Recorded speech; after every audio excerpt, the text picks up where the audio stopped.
Olá a todos, sejam bem-vindos. Nós vamos agora para a nossa 15ª aula. Vamos ver sobre médium e mediunidade, aspectos gerais e tal. E é da página 45 até a página 48 da nossa apostila do curso básico de Espiritismo. Então vamos lá. Médium e mediunidade. Conceito de médium e mediunidade. A palavra médium é uma expressão latina que significa meio ou intermediário. Allan Kardec apropriou-se dessa expressão para designar as pessoas que são portadoras da faculdade mediúnica. Então, ficou claro aqui esse termo, né? Intermediário, ou seja, né, o espírito sem o corpo, né? E o espírito encarnado, e o médium está aqui no meio, né? O espírito encarnado, espírito sem o corpo, espírito encarnado, e o médium no meio, que faz a ponte, que dá a comunicação. Kardec conceitua: médium, pessoa que pode servir de intermediária entre os espíritos e os homens, né? Boa definição. Mediunidade, a faculdade dos médiuns, ou seja, a faculdade que possibilita uma pessoa servir de intermediária entre os espíritos encarnados e os homens. Então, são os conceitos de mediunidade, né? Assevera ainda Kardec que todo aquele que sente em qualquer grau a influência dos espíritos é médium. Diante da assertiva do codificador da doutrina espírita, poder-se-ia indagar: somos todos médiuns? Será que nós somos? De forma generalizada, poderíamos afirmar que sim. Isso de forma bem generalizada, tá? Todos os indivíduos possuem rudimentos da faculdade mediúnica, já que podem ser influenciados pelos espíritos. Através do pensamento, as entidades da esfera extrafísica podem atuar sobre todos nós, de forma imperceptível. Mostram os benfeitores espirituais da codificação que esta influência é maior do que supomos. Então, os espíritos sempre nos influenciam, a começar do nosso mentor individual, ou como muitos gostam de chamar, nosso anjo da guarda. Ele está sempre nos influenciando, falando conosco pelo pensamento. Todavia, de forma particular, na prática espírita cotidiana, é não a resposta. Então, né, não são todos médiuns. Orienta Allan Kardec que se deve reservar esta expressão apenas para as pessoas que permitem a produção de fenômenos patentes e de certa intensidade. Então, o termo médium só deve ser aplicado à pessoa que exerce a faculdade mediúnica, aquela que tem, mesmo às vezes até mesmo sem saber, mas ela tem. Os espíritos se comunicam através dela, por intermédio dela, ela entra em transe e dá a comunicação. Então, essa pessoa é médium, que pode ser chamada de médium. As demais são intuitivos. Os espíritos falam, influenciam e tal, mas de forma intuitiva, não é ostensiva, é diferente. Pode-se dizer que todos são mais ou menos médiuns.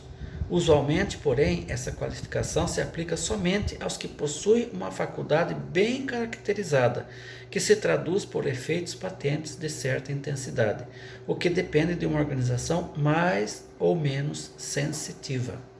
Tá? Então,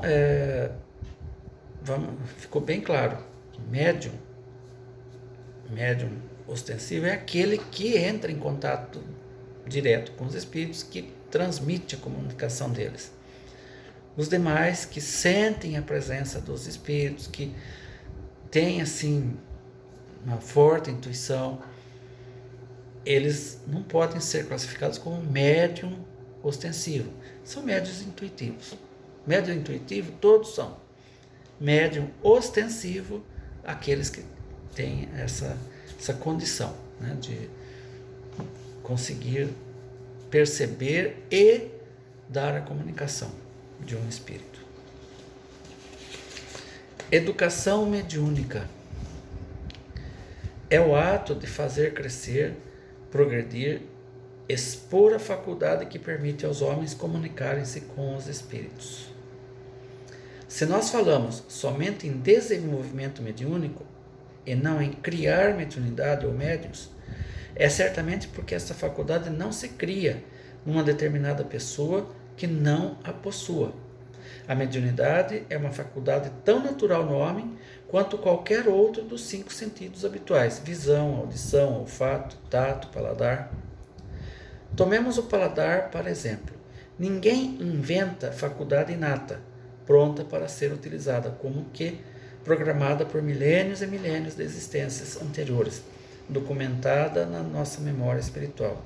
É preciso, contudo, em cada existência que se reinicia, reaprender a utilizá-lo adequadamente para selecionar alimentos, definir preferências ou recusar substâncias prejudiciais. Assim também é a mediunidade, um atributo físico do homem. Os espíritos afirmam a Kardec: a faculdade mediúnica se radica no organismo. O médium já nasce médium. Cabe-nos, portanto, se possuidores da faculdade mediúnica, nos esforçarmos por exercê-la com devotamento e humildade. Então, é uma predisposição física. O médium ele já nasce médium, já nasce com essa disposição. É só educar, né? Quando chega a hora, né? Mas na fase adulta, educar essa mediunidade. Por que educar a mediunidade? De posse desses conceitos, forma-se uma nova dúvida em nossa mente. Por que educar a mediunidade? Presença de mediunidade significa necessidade de trabalho na seara espírita? Nós sabemos que, na Terra, estamos rodeados por espíritos desencarnados que a todo instante, através do pensamento, nos influenciam e são influenciados por nós. Sendo os médiuns, por características próprias de seu corpo físico, indivíduos mais sensíveis, captam com maior facilidade a influência dos espíritos, podendo sofrer, às vezes, consequências desagradáveis em decorrência de possuírem uma faculdade que não conhecem e não dominam. Isso realmente pode acontecer. A pessoa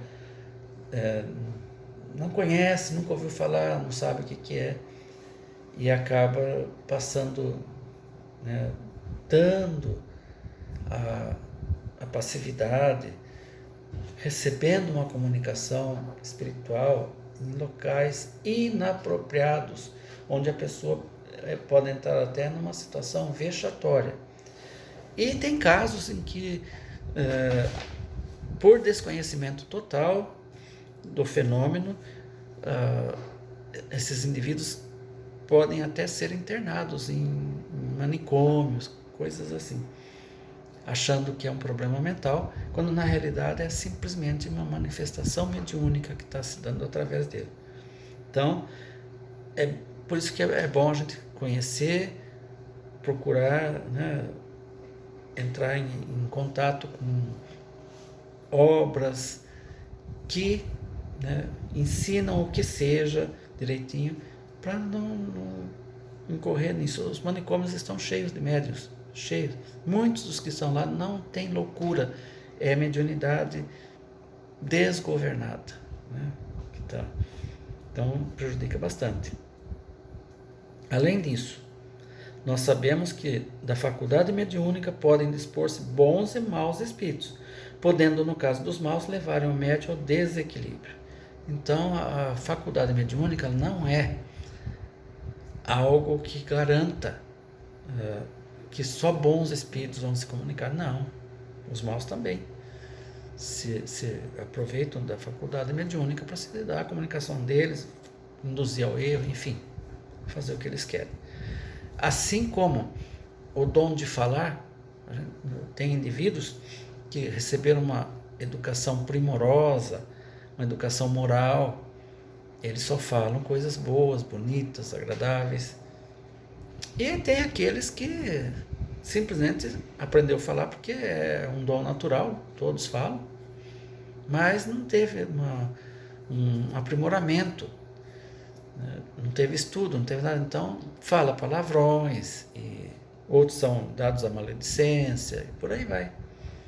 Não é a faculdade de falar que reprime isso ou facilita. Não, ela é simplesmente um dom natural. É o indivíduo que direciona, né, aquilo que ele vai falar ou não. Assim a mediunidade é a mesma coisa.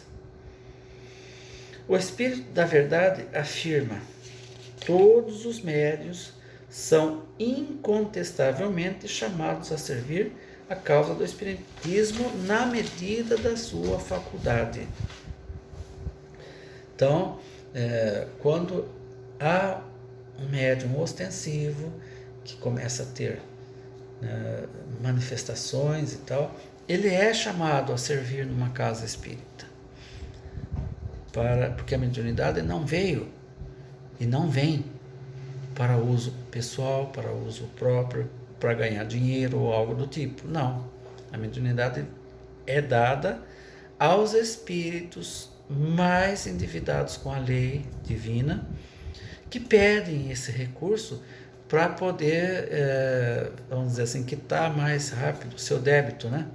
Porque através da mediunidade pode-se praticar muita caridade, muita mesmo. Inclusive em sessões específicas, chamadas de desobsessão, onde muitos espíritos em grandes sofrimentos são levados e direcionados para a luz. E é através do médium, né, que eles vão sendo instruídos. Então, pratica-se muita caridade através da mediunidade. E é tudo gratuito, tá? Não existe pagamento para isso. Então, o médium, naturalmente, é levado, é guiado até um centro espírita para colocar a sua mediunidade a serviço do bem. Nos domínios da mediunidade, ouvimos as seguintes afirmativas do espírito Albério, instrutor de André Luiz. Mediunidade por si só não basta. É necessário sabermos que tipo de onda mental assimilamos para conhecer a qualidade do nosso trabalho e julgar nossa direção. É perigoso possuir sem saber usar. Olha só. Assim, é a mediunidade uma faculdade inerente à própria vida, sendo semelhante ao dom da visão comum, peculiar a todas as criaturas, responsável por tantas glórias e por tantos infortúnios na terra. Entretanto, ninguém se lembrará de suprimir os olhos, porque milhões de pessoas, em face das circunstâncias imponderáveis da evolução, tenham se servido dos olhos para perseguir e matar nas guerras de terror e destruição. É necessário iluminá-los, orientá-los, esclarecê-los. É o mesmo caso, né? Está bem claro aqui. Não é a faculdade que em si que é o problema é o espírito. O problema é o médium que pode usar para o bem ou para o mal. Vai depender dele, não da faculdade. A faculdade é uma só. Etapas do desenvolvimento mediúnico. A mediunidade não requisitará desenvolvimento indiscriminado, mas, antes de tudo, aprimoramento da personalidade mediúnica e nobreza de fins, para que o médium possa tornar-se um filtro leal das esferas superiores com vistas à ascensão da humanidade para o progresso.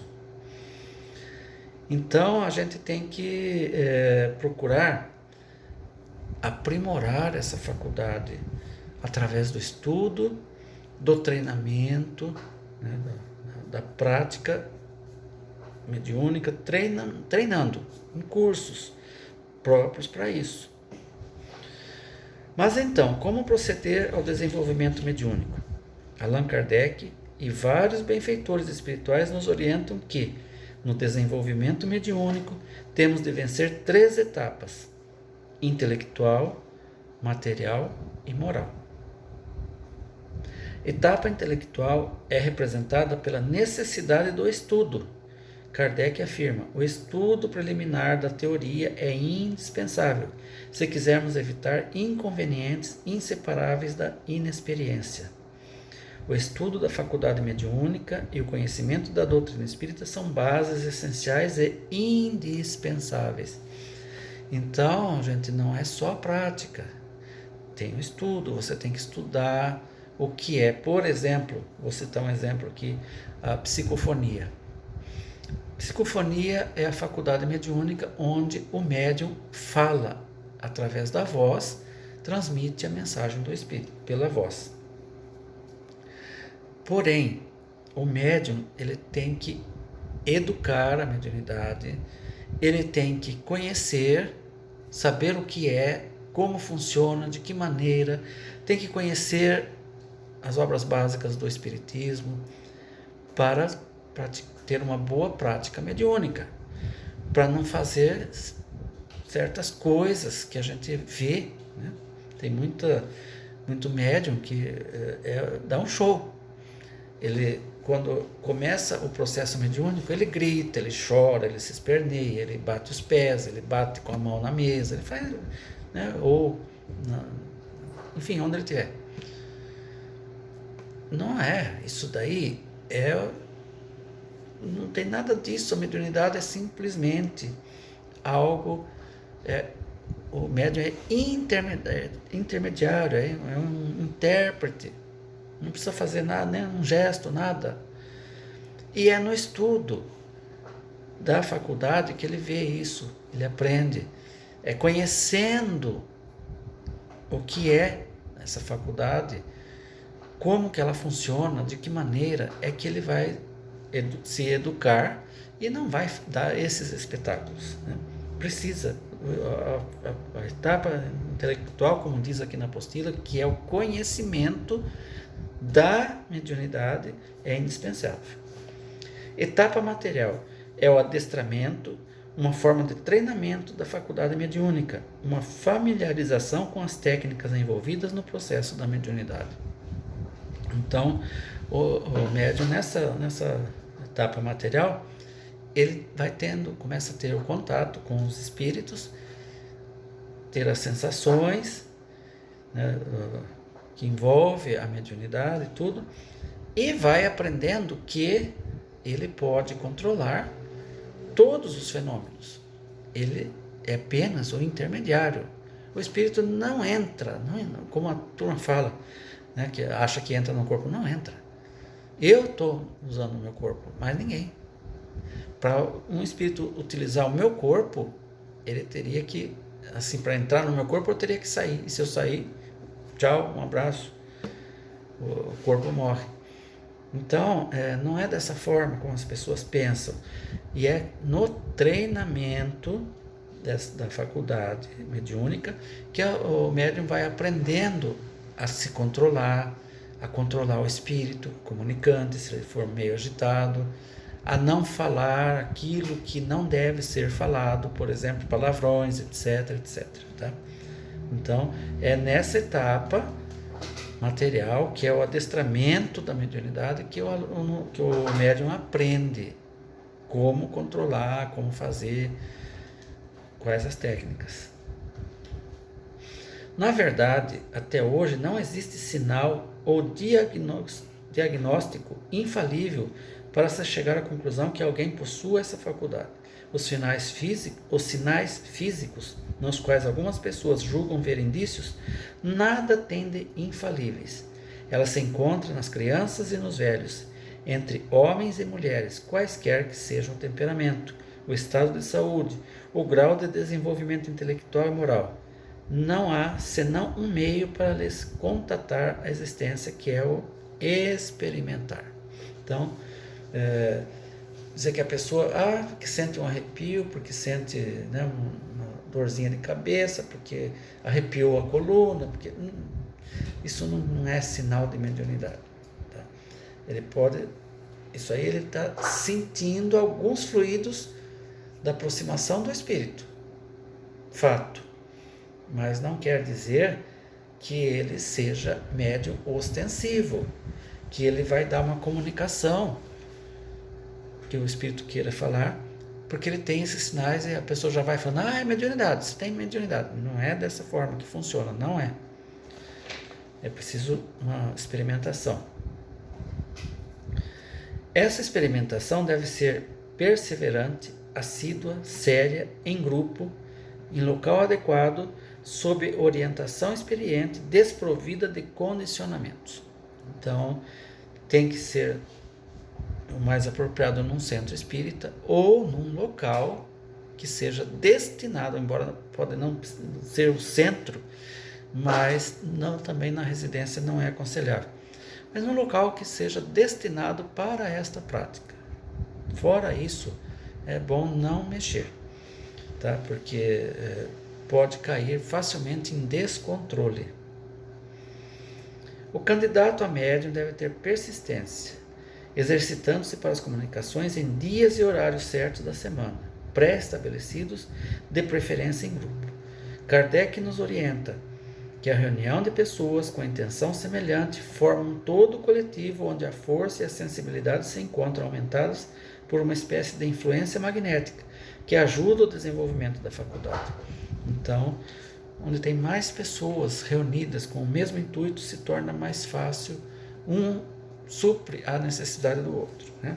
E se torna mais fácil o desenvolvimento da faculdade. Porém, tem que ser um grupo assíduo, um grupo coeso, que não haja divergência de ideias, pensamentos, enfim, que o objetivo seja o mesmo, o desenvolvimento da faculdade mediúnica.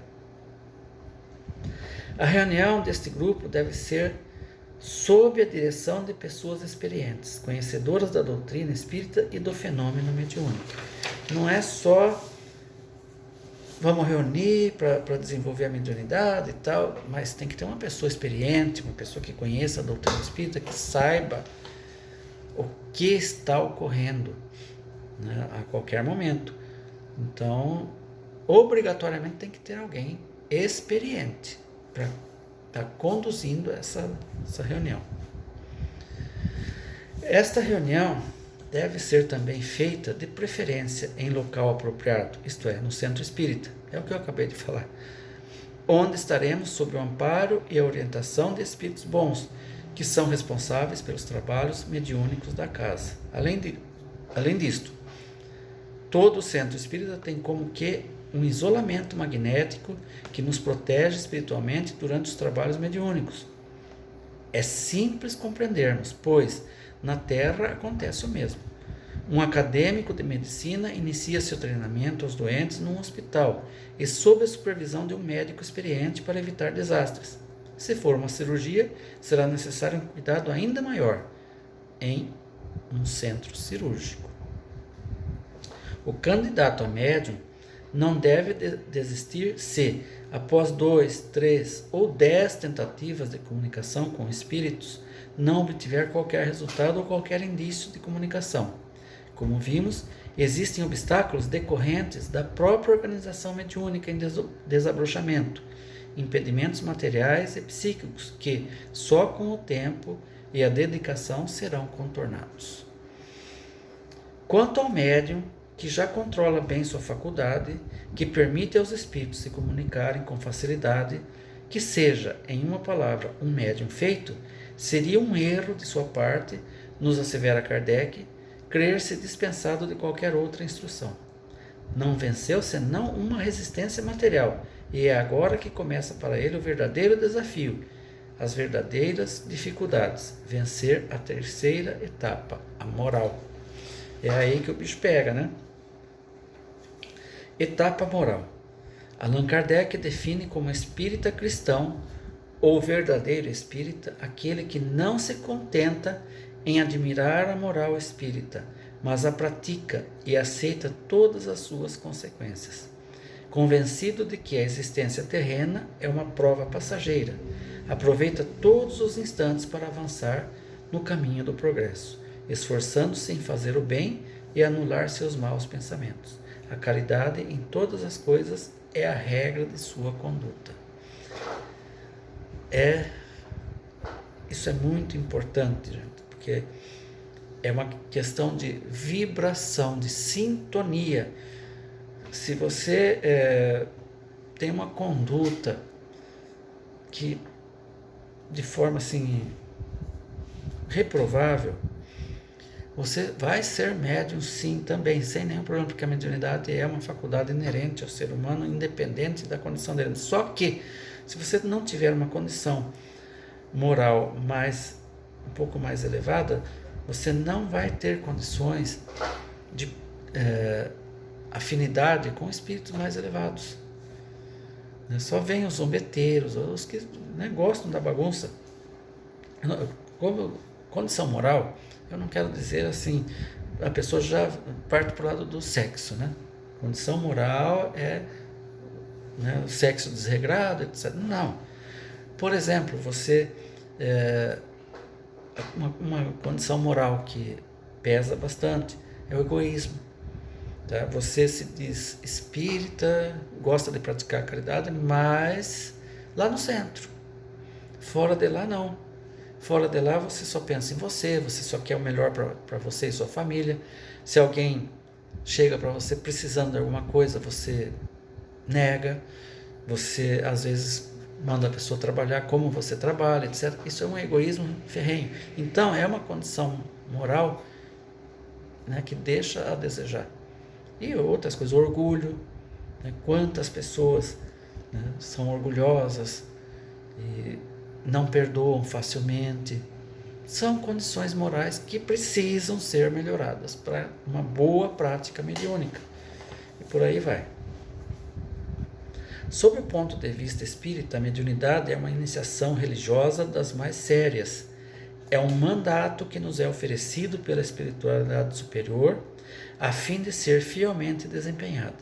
Desta forma, o aspirante à mediunidade, luz da doutrina espírita, deve partir da conscientização de seus ensinamentos e esforçar-se, desde o início de seu aprendizado, por ser um espírita cristão. Isso significa trabalhar incessantemente por nossa reforma moral. Somente nossa evolução moral, nossa melhora e nosso crescimento para o bem poderão garantir-nos o assessoramento dos bons espíritos e o exercício seguro da mediunidade, por nossa sintonia com o bem. E esta não é uma tarefa fácil, pois o que mais temos dentro de nós são sensações e experiências negativas e deformadas trazidas do passado. Por isso, para nós, ainda é mais fácil e cômodo sintonizar com as atitudes negativas do que com as positivas. É o que eu disse. Se a pessoa não tem uma condição moral mais elevada, um pouco mais elevada, ele não sintoniza com os bons espíritos, e sim só com os espíritos mais trevosos. Então a prática da mediunidade para este médium se torna mais penosa, mais difícil, porque os bons têm dificuldade para se aproximar dele pela condição vibratória dele. E como faremos? Como nos livrarmos de condicionamentos inferiores? Carregamos séculos de erros e alguns anos de boas intenções. É claro que não podemos mudar sem esforço. Temos que trabalhar duro nesta reforma moral, que só nós saberemos identificar e sentir, porque estará marcada em nosso íntimo. Trabalhemos com exercícios diários e constantes no bem, meditando e orando muito. Jesus, o médium por excelência, sintonizava-se constantemente com Deus. No entanto, após a convivência com o povo, sempre se afastava para orar e meditar em silêncio e solidão. A diferença de um bom médium e um médium desajustado não está na mediunidade, mas no caráter de um e de outro. Na formação moral está a base de todo o desenvolvimento mediúnico.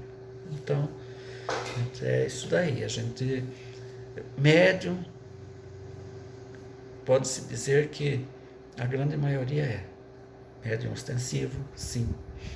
Porém, para o bom uso desta faculdade, é preciso uma reforma íntima. É preciso que a pessoa procure se melhorar, veja os defeitos que ele tem, os vícios, e procure ir melhorando. né? Cada dia se esforçando para se melhorar, para poder praticar de forma adequada a mediunidade, tá? Então, pessoal, essa aqui foi a nossa 15ª aula. A 16ª eu já havia publicado anteriormente, que foi uma aula experimental. Eu estava com alguma dificuldade para postar os vídeos no YouTube, embora eu tivesse o canal já há muito tempo, mas eu fiquei muito tempo sem postar nada e eu estava com dificuldade. Um vídeo maior que 15 minutos eu não estava conseguindo postar.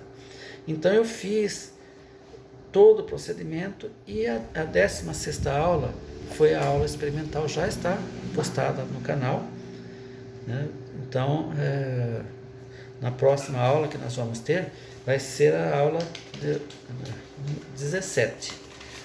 Aí nós vamos dar sequência, fica tudo certinho. A 16 já está publicada. Um abração e até lá.